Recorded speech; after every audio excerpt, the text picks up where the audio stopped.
Hey everyone, I'm Andrea, the clay alchemist here at the Mercurial Moxie. I create one-of-a-kind clay sculptures, and in this video, I'll be showing you how to make your own glass vessels in polymer clay. Let's get started. The first thing I did was add just a little bit of coconut oil to my translucent clay. The brand that I'm using is pretty well known to be crumbly and just a little bit difficult to work with. If you just keep kneading that in, it will incorporate and it works out pretty well. Also, I basically made just like a rack holder using toothpicks and an old aluminum container that I had lying around so that when I go to add the UV resin, each of the vessels will have somewhere to sit. Now I'm adding just a little bit of petroleum jelly to all the tools that I'll be using, which should make it easier for us to remove our clay pieces once they're baked and cooled off.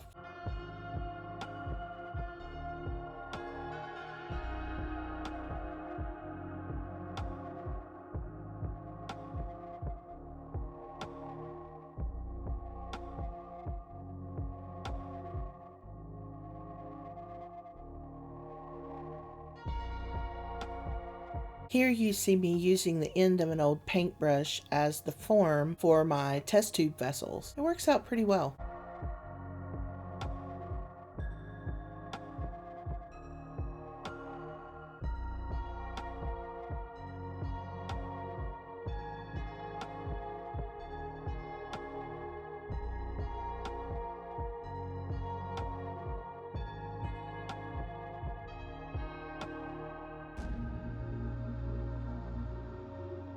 I'll be using a ball tool for some of these vessels. A couple of them are going to be flasks. It works out pretty nicely.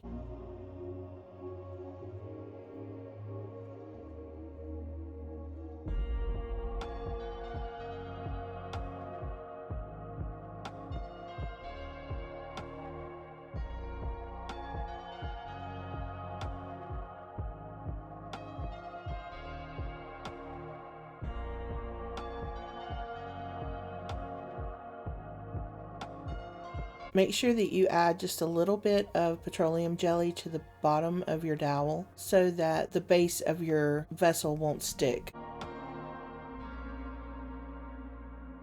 I'm also going to be using the holder that we made to add our test tubes so that we can put them in the oven. The other vessels are going to be baking on the ends of the tools that we added the clay to.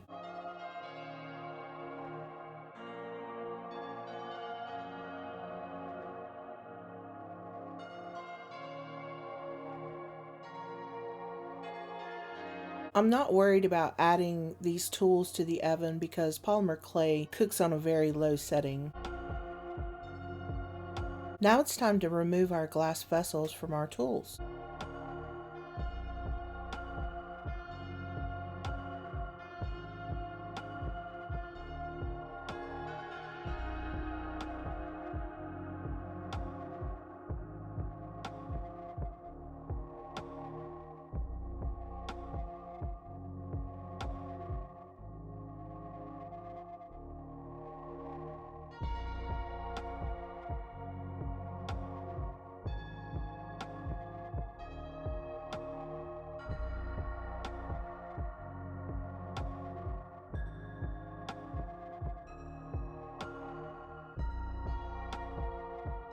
In order to be able to get our flask off the tool, I had to cut just a little bit of a slit up the side and remove this while it's actually still warm. If you let this cool, you're going to break it trying to get it off.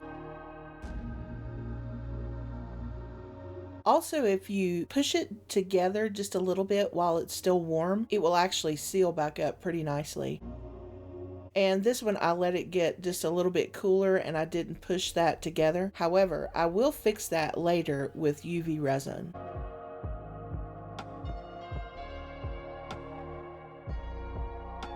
I'm really pleased with the way that the test tubes turned out. Now it's time to do some sanding, and then we'll be adding our rims and handles to our vessels.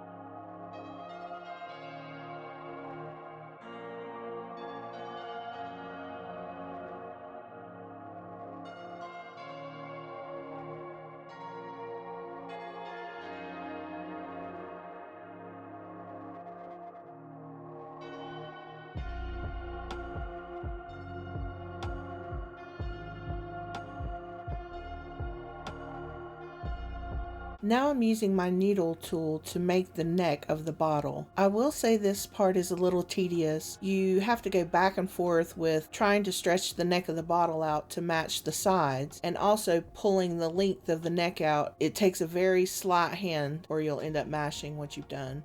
Make sure you use your needle tool to make a channel, because later on we're going to be adding resin. After sculpting the finishing details for the vessels, I'll put them in for the second bake. Make sure that you're tinting these with foil, because this translucent clay will darken if you don't. I personally don't mind the browning just because of what I'm using them for, but if you do want them to remain more clear, then you will need to tint them with foil for the oven.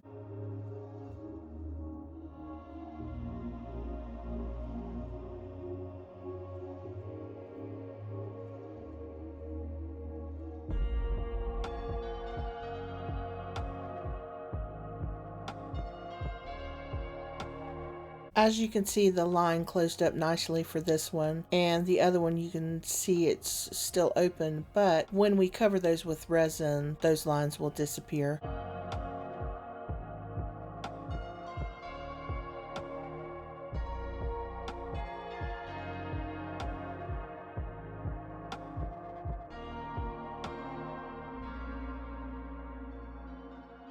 This vessel could be used for either a candy dish or perhaps an apothecary jar. Also, make sure that when you are baking your vessels, do not bake them with the lids that you're going to be putting on them, because if you do, the trapped air or liquid or whatever you have in them will bust the sides open. The main reason that I wanted to learn to make glass vessels is so that I could scale them depending on the character size that I'm making at the time. Now I'm adding a coating of clear resin to the inside and to the outside of each vessel. I'm using blunt tip syringes that I found on Amazon. The link for those is in the description.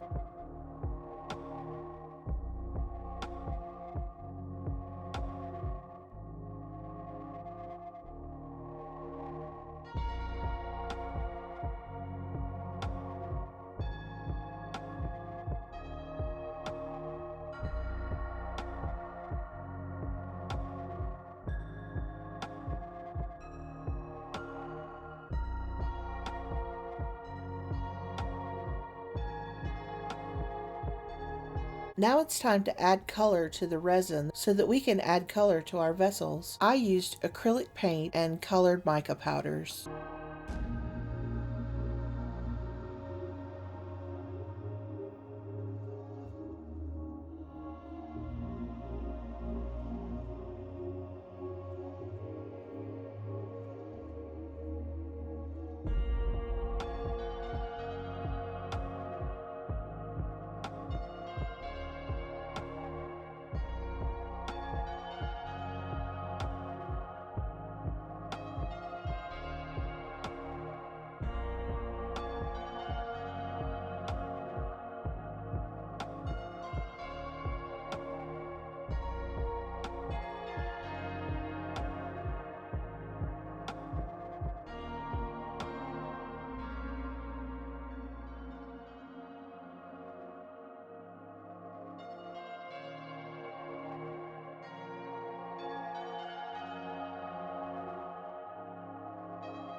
I placed the filled vessels inside a piece of styrofoam just to hold them up so that they can cure in the sunlight.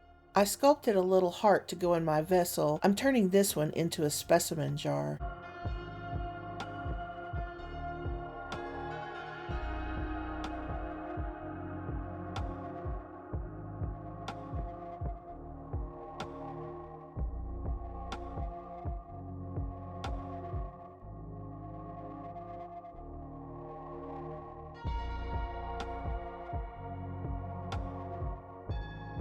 Now it's time to sculpt the lids for my vessels. I'll be sculpting the lid and carefully removing each one so that I can bake them separately. After baking, I'm going to be adding super glue to the lids and then pressing them together.